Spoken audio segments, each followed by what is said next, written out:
Hi friends, ఎలా ఉన్నారు? Welcome back to me యోషి vlogs.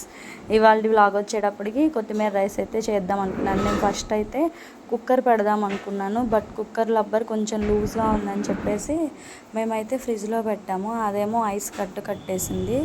So rubber అయితే నాకు రాలేదు, రిమూవ్ చేద్దామంటే ఐస్లోంచి.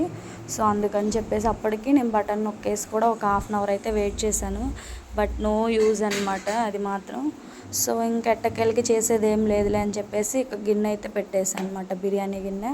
సో నేనైతే ఫస్ట్ అయితే గిన్నె అయితే పెట్టేసేసుకున్నాను. ఒక 2.5 టేబుల్ స్పూన్ ఆయిల్ అయితే వేడి చేసేసుకున్నాను. ఆయిల్ ఎర్రగా ఉందని మాత్రం అనుకోకండి, ఏం లేదు. కొంచెం మొన్న అది కారం కొద్దిగా కలిసిందండి ఆయిల్. నేను సరుకులు పోస్తుంటే డబ్బాలకి అవి కొంచెం మిక్స్ అయింది. సో అందువల్ల ఎర్రగా అయితే ఉంది కారము.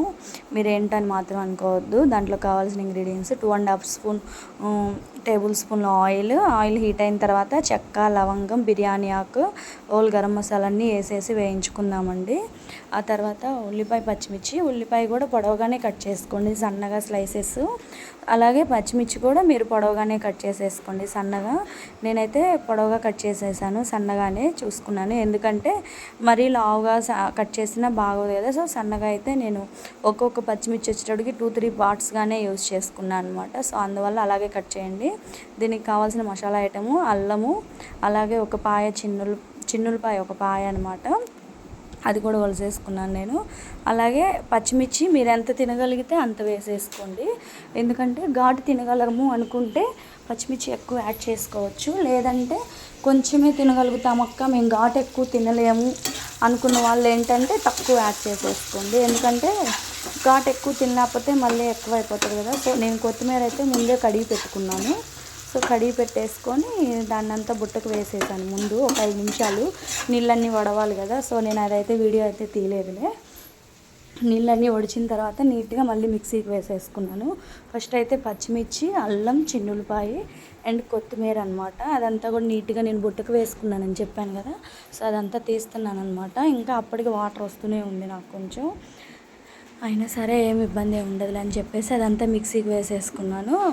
మిక్సీ పట్టేసుకునేటప్పుడు కొంచెం వాటర్ కూడా యాడ్ చేసుకోండి, ఎందుకంటే వాటర్ వేయకపోతే అది కొత్తిమీర మెదగదనమాట. అందుకని చెప్పేసి నేనైతే వాటర్ అయితే యాడ్ చేసుకున్నాను. మరింత ఏమీ అక్కర్లేదు, ఒక చిన్న టీ గ్లాస్ అయితే సరిపోతుంది.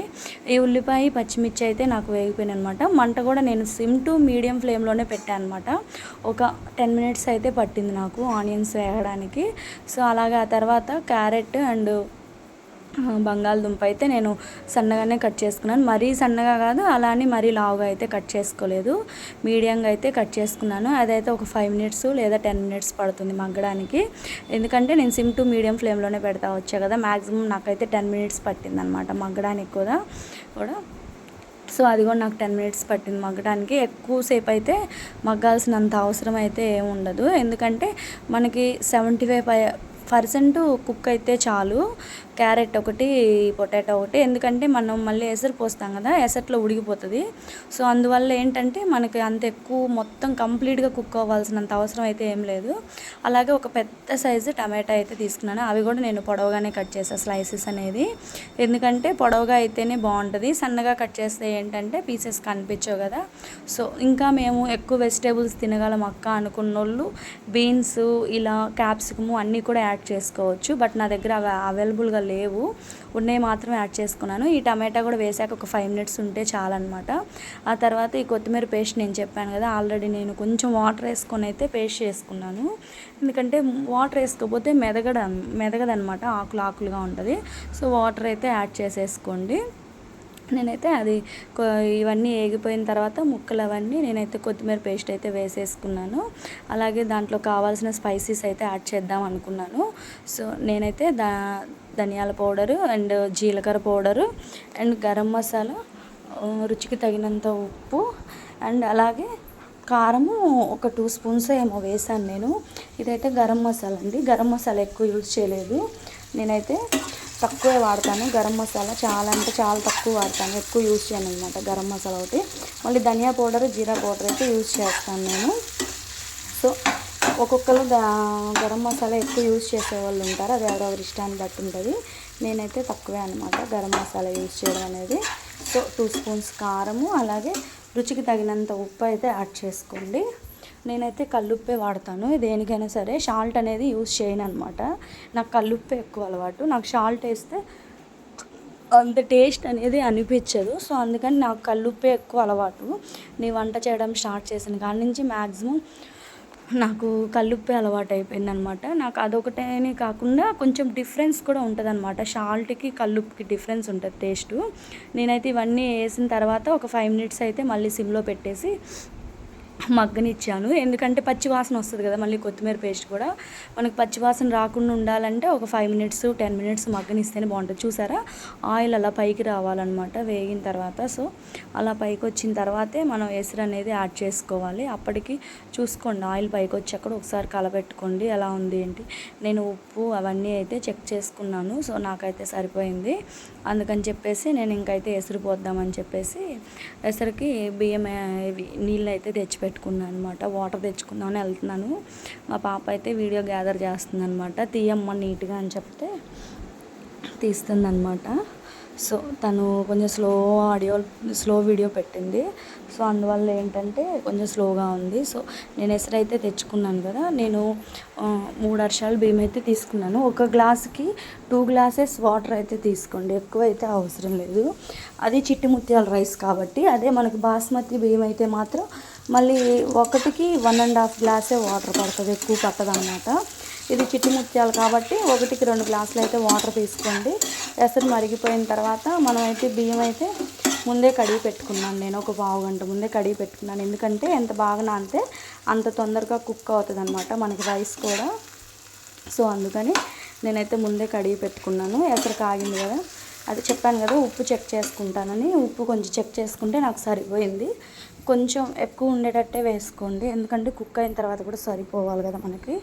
సో అందుకని అనమాట నేనైతే ఎసట్లో బియ్యం వేద్దామని చెప్పేసి బియ్యం అన్నీ వడకట్టుకుంటున్నాను గిన్నెలోకి. నేనేం చిల్లుల గిన్నెకి అయితే వేయలేదు, చేతితోటే వేసుకుంటాను అనమాట. చిల్లుల గిన్నెకి అవసరం లేదు. చాలామంది చిల్లుల గిన్నెకి వేస్తారంట, బట్ నాకు అవసరం లేదు. నాకు ఇలా ఎక్కువ అలవాటు కాబట్టి అందుకని చెప్పేసి నేనైతే చేతితోటి వడకట్టుకొని వేస్తాను అనమాట. కాకపోతే ఏంటంటే గ్లాస్కి నిండా బియ్యం తీసుకుంటే ఎసరు వచ్చేటప్పటికి తలగొట్టి పోసుకోండి 1కి 2 గ్లాసులు ఎసరు.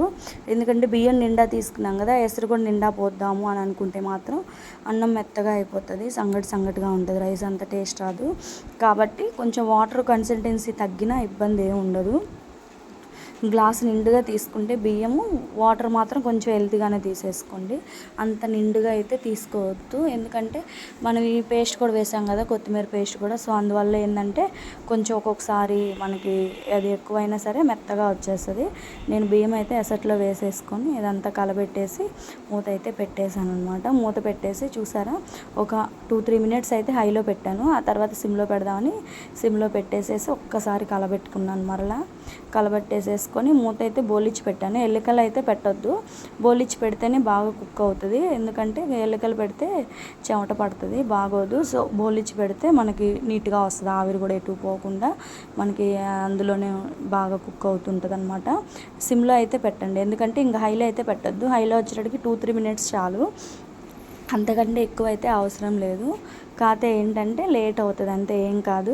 సో నాకైతే సగం పైన 75% వరకు కుక్ అయిపోయింది కదా. సో నేను నెయ్యి అయితే లాస్ట్లో యాడ్ చేసుకున్నాను. ఇది ఆల్రెడీ కొత్తిమీర రైసే కాబట్టి నేనైతే ఇంక లాస్ట్లో గార్నిష్ కోసం కరివేపాకు కొత్తిమీర అయితే నేను వేయలేదు, ఎందుకంటే మా ఇంట్లో ఇష్టపడరు.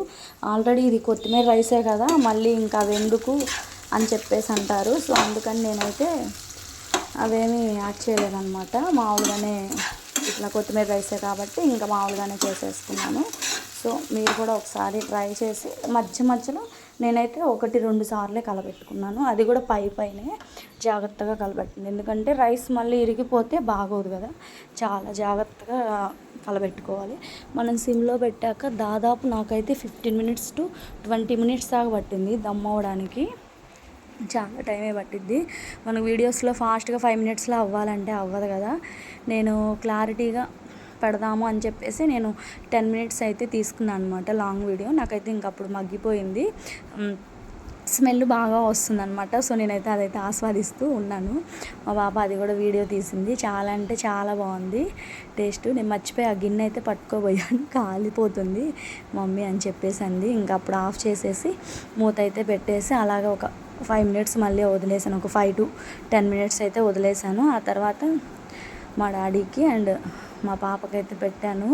రివ్యూ ఎలా ఉందో టేస్ట్ అని అడిగితే చాలా బాగుంది మమ్మీ, ఎప్పుడు మీద కూడా చాలా స్పైసీగా ఉంది. ఎందుకంటే మనకి వెదర్ కూల్గా ఉన్నప్పుడు ఇలాంటి రైస్ ఐటమ్స్ అయితే ఇంకా కొంచెం ఎక్కువ తినాలనిపిస్తుంది.